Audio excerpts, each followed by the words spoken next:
Assalamualaikum class. Today we are going to discuss hydrogen bonding. Hydrogen bonding है क्या? Hydrogen bonding असल में weak force है. Hydrogen bonding जो है ये कोवलेंट बॉन्ड आपने पढ़ा होगा, आयनिक बॉन्ड पढ़ा होगा, उनकी निस्बत ये कम स्ट्रॉन्ग बॉन्ड होता है, लेकिन ये वैंडरवाल फोर्सेस से ज़्यादा स्ट्रॉन्ग बॉन्ड है. तो इस बॉन्ड में हम देखते हैं हमारे पास एक इलेक्ट्रोनेगेटिव एटम होगा, उसके साथ हाइड्रोजन अटैच हुआ है, तो ये यहाँ से कोवलेंट बॉन्ड बना रहा है. कोवलेंट बॉन्ड बना रहा है तो इसे हम हाइड्रोजन बॉन्डिंग नहीं बोलेंगे. इस बॉन्ड को हम हाइड्रोजन बॉन्ड नहीं बोलेंगे, क्योंकि ये कोवलेंट बॉन्ड है तो ये एक स्ट्रॉन्ग बॉन्ड है. इसके साथ अगर कोई और इलेक्ट्रोनेगेटिव एटम हो, उसके साथ जिसकी जो बॉन्डिंग होगी उसे हम हाइड्रोजन बॉन्डिंग बोलेंगे. देखो वैंडरवाल फोर्सेस जो है, इनकी जो एनर्जी होती है, बॉन्ड एनर्जी जो है वो 8 किलो जूल पर मोल इतनी होती है. उसके बाद हाइड्रोजन बॉन्ड जो है, इसकी बॉन्ड एनर्जी 8 से लेकर 42 किलो जूल पर मोल है. आयनिक बॉन्ड और कोवलेंट बॉन्ड की जो है वो उनकी एनर्जी है ग्रेटर देन 200 किलो जूल पर मोल. या देखो हमारे पास एक इलेक्ट्रोनेगेटिव एलिमेंट, इसमें ए होगा. इलेक्ट्रोनेगेटिव एटम में फ्लोरीन हो सकता है, ऑक्सीजन हो सकता है, नाइट्रोजन हो. फ्लोरीन जो है इसकी इलेक्ट्रोनेगेटिविटी पीरियोडिक टेबल में सबसे ज्यादा है, 4 होती है इसकी. इसके बाद ऑक्सीजन का नंबर है 3.5 इसकी होती है, और फिर नाइट्रोजन.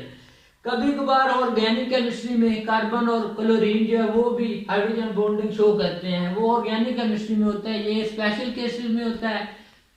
ये जो बॉन्ड है कोवलेंट बॉन्ड, यहाँ पे इसे हम स्ट्रॉन्ग बॉन्ड बोलेंगे, और इसकी एनर्जी जो है ये 8 से 40 इसकी 200 किलो जूल पर मोल होगी, इसे हम स्ट्रॉन्ग बॉन्ड बोलेंगे. ये जो हाइड्रोजन का बी के साथ, बी कोई और इलेक्ट्रोनेगेटिव एटम हो सकता है, उसके साथ जो बॉन्ड है, यहाँ पे असल में होता क्या, ये जो इलेक्ट्रोनेगेटिव एटम है ए, इसकी इलेक्ट्रोनेगेटिविटी वैल्यू की वजह से ये इलेक्ट्रॉन जो है यहाँ से जो ये बॉन्ड पेयर बना है, इसमें से इलेक्ट्रॉन को अपनी तरह खींचता है और इस पे पार्शियल पॉजिटिव चार्ज आ जाता है, और ए जो है इलेक्ट्रोनेगेटिव रहता है. तो ए जो है इलेक्ट्रोनेगेटिव होगा, तो यहाँ पे इसके पार्शियल पॉजिटिव चार्ज आने की वजह से वहां पे एक हमारे पास कोई और इलेक्ट्रोनेगेटिव एटम होगा, उसके पास लोन पेयर होगी, तो वो अपने लोन पेयर जो है इसे ट्रांसफर करेगा, तो इसके साथ पार्शियल बॉन्ड बना लेगा. उस बॉन्ड को हम बोलते हैं हाइड्रोजन बॉन्ड.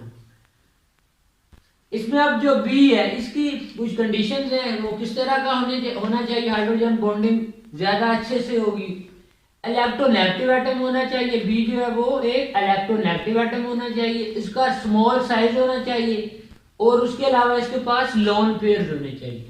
लोन पेयर्स होने चाहिए ताकि वो अपने इसे डोनेट कर सके. ये इसमें फ्लोरीन, ऑक्सीजन और नाइट्रोजन, क्लोरीन हो सकता है, ज्यादा मोस्टली यही होंगे.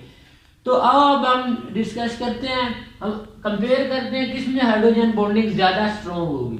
यहाँ पे देखो हमारे पास एच एफ की बी बॉन्ड है, यहाँ पे ये इलेक्ट्रोनेगेटिव है, ये हाइड्रोजन के साथ बॉन्ड बना रहा है. इसी तरह यहाँ पे ऑक्सीजन है, ये हाइड्रोजन, वाटर में जो हाइड्रोजन बॉन्डिंग है ये, और अमोनिया में हाइड्रोजन बॉन्डिंग है, इसमें नाइट्रोजन के साथ बॉन्डिंग है. तो इन सब में से स्ट्रॉन्ग बॉन्डिंग किसमें होगी, सबसे ज्यादा स्ट्रॉन्ग बॉन्डिंग. इसके लिए हमें इस रिलेशन को देखना पड़ेगा. Hydrogen bond strength is directly proportional electronegativity of A. जो हाइड्रोजन बॉन्डिंग है वो ए की इलेक्ट्रोनेगेटिविटी पर डिपेंड करती है. मोर इलेक्ट्रोनेगेटिव एटम ए अगर होगा तो उसकी स्ट्रेंथ ज्यादा हो जाएगी. यहाँ इसमें फ्लोरीन, ऑक्सीजन और नाइट्रोजन में सबसे ज्यादा इलेक्ट्रोनेगेटिविटी फ्लोरीन की है, तो यहाँ से ये वाला जो है सबसे ज्यादा जो इसमें हाइड्रोजन बॉन्डिंग होगी, ये इसमें स्ट्रॉन्ग हाइड्रोजन बॉन्डिंग होगी. इस तरह reason A should be more electronegative, more strength of bond, bond energy उसकी ज्यादा होगी तो उसके बॉन्ड स्ट्रेंथ भी ज्यादा होगी. इसी तरह अब हम देखते हैं हमारे पास इधर OH, O इसमें इस तरह बी है, OH, NH, N इसमें हाइड्रोजन बॉन्डिंग, NH, N इसमें हाइड्रोजन बॉन्डिंग हम देखेंगे.